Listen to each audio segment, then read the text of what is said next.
to. Recently, I was the recipient of a very small collection of vintage magazines from my friend Gil Alberg. And in those was an article that I'd like to share with you. It's a fascinating article, and it's titled, Here is Yesterday, Remembering Jessie James. I hope that you will enjoy it as much as I have. And now, here is the story. The Emmitsburg, Iowa Democratic in 1958 carried a story by Lula Johnson, then 84 years of age. One evening, the story goes, a stranger rode up on his horse and asked for a night's lodging. There was no meat for supper, and it was suggested that the man get some wild game. They had a choice of going into the slough with a sack and a stick and getting young wild geese and ducks to fly in, or shooting some prairie chickens or grouse. Prairie chickens were plentiful, so they decided to get some for supper. The stranger said he would go with the men folk. They took their rifles, and when they shot one chicken, he always shot two at once, with a revolver in each hand, and later we heard the stranger was Jessie James. His brother Frank had spent the night at the neighbor's house. They traveled together in the day, but separated at night. There is a legend that the boys stayed in a house south of Paulina, and my parents told of neighbors in Palo Alto County who whispered that the boys had stopped overnight. Ralph McCullough, of Rutland, told of a farmer in that vicinity who entertained strangers with astonishing their host by unerring aim with handguns. One day, Mr. McCullough telephoned me, and he said, "If you want a story for your magazine, come on over." And I went. I want you to meet Pete Dunn of Grettinger, and he has a fund of pioneer yarns, including one about Frank and Jessie James. We were welcomed into the Dunn home by Mrs. Dunn, and I was introduced to Mr. Dunn, whose eyesight has failed. Although some days, he said, I can read just a little. He has difficulty with my machine, as he calls his hearing aid, but pioneer history flows freely from his lips. He loves to talk about the old days and the old times. And he's told us, my father, L.P. Lars Dunn, first came here in 1868, and he said, but he went back to Racine, Wisconsin, and then back to Denmark. In 1869, he came here and he settled. Now, I remember one farmer, a Dane, who had a great team of oxen, well trained to obey voice commands, and he sold them to a German, and the oxen were confused and wouldn't obey. Father spoke to them in Danish, and they obeyed instantly. I was born in a sod house, and I saw much of this prairie broken for the first time.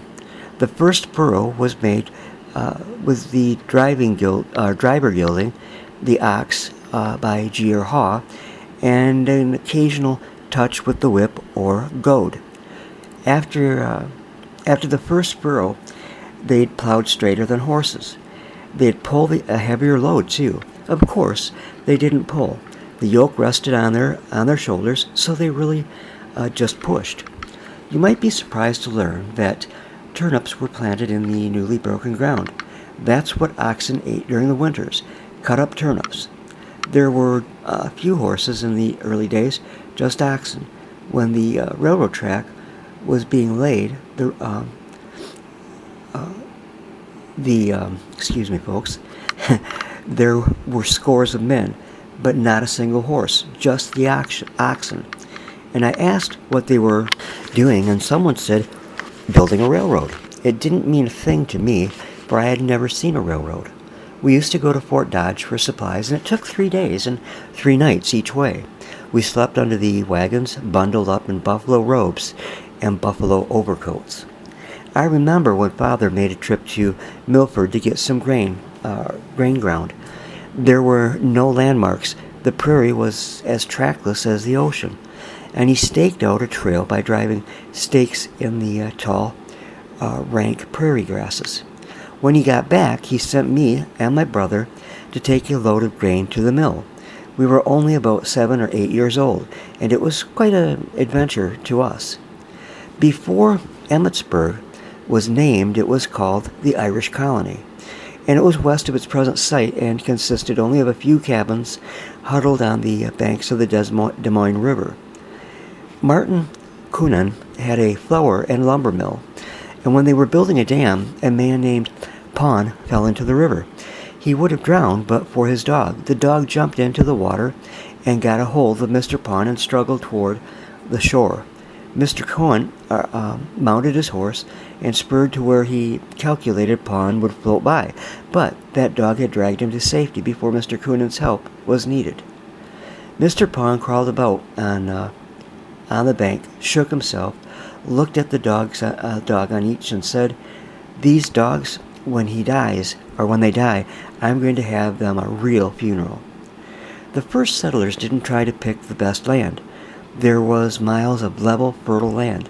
They built homes where timber and water were available. All the oldest towns are on a river. At first, folks lived by trapping fur animals and hunting deer, elk, ducks, geese, and prairie chickens, easy to shoot and mighty good to eat. I remember when John Nelson drove a herd of cattle all the way to Sioux City, grazing them on the way. When he got home and into bed, there was a rap on his door, and he called out, "Just a minute, I'll get my pants on." And then he slipped out the back door and hid in the timber until daylight. For weeks, he and others tried to learn who had knocked on his door, but they never did. They reckoned someone had followed him all the way from Sioux City to rob him of the money that he had gotten from the sale of his cattle. I remember an Irish family of 14. One of the girls decided to get a job and earn some money for herself. There were mighty few jobs for women, so she put on her brother's clothes and posed as a man. One man said, "No, that man won't work. His hands are as soft as a woman's." She reached one place at dusk and, as was customary, was invited to stay overnight. After supper, she was told to sleep with the hired man, and in the morning her father came looking for her. The hired man almost fainted when he learned his bed partner hadn't been another man. When homesteaders got things to going, they raised hogs. A number would band together and dress out their hogs, and one or two would haul them to market in Fort Dodge, more than 100 miles away. And I remember the price they got. It was $1.35 a hundredweight. Mother used to get 7 cents a pound for her butter. Others had to take less. One family had some firkins of butter stored too long. The storekeeper took a whiff and shook his head. Take it too. He said maybe he'll buy it. But he didn't have any sense of smell. They had to sell their butter for 3 cents a pound and take it out in wares. "Do you have a Jesse James story?" I asked the man. And he replied, "Oh yes," he answered with a smile. "Once my father had 1,800 muskrat pelts for sale. 2 men came through and wanted to buy them. Father asked 13 cents apiece, and they offered 12.5. And finally the younger said, 'Oh, give him the 13 cents. And the other said, "He just goes wild when he gets out into the country." It was the first time I'd ever heard that expression. Well, when they had paid for their hides, there was a $100 bill in the money, and as you might guess, such bills were rare, and my father was apprehensive. He studied the men over real well and memorized their features so that he could describe them to officers if that $100 bill wasn't any good. So after a time, the James gang robbed the Wayne County Bank at Corydon and the Chicago Rock Island and Pacific Train near Adair, both in Iowa.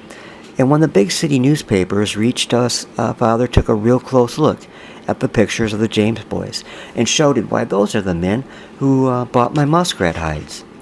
It seems they were traveling around posing as fur buyers and actually buying furs now and then while laying out an escape route. Officers would expect them to head south into Missouri. Don't you see? I wouldn't have been, and it would have been a clever move to know the roads up north and be known as a fur buyer.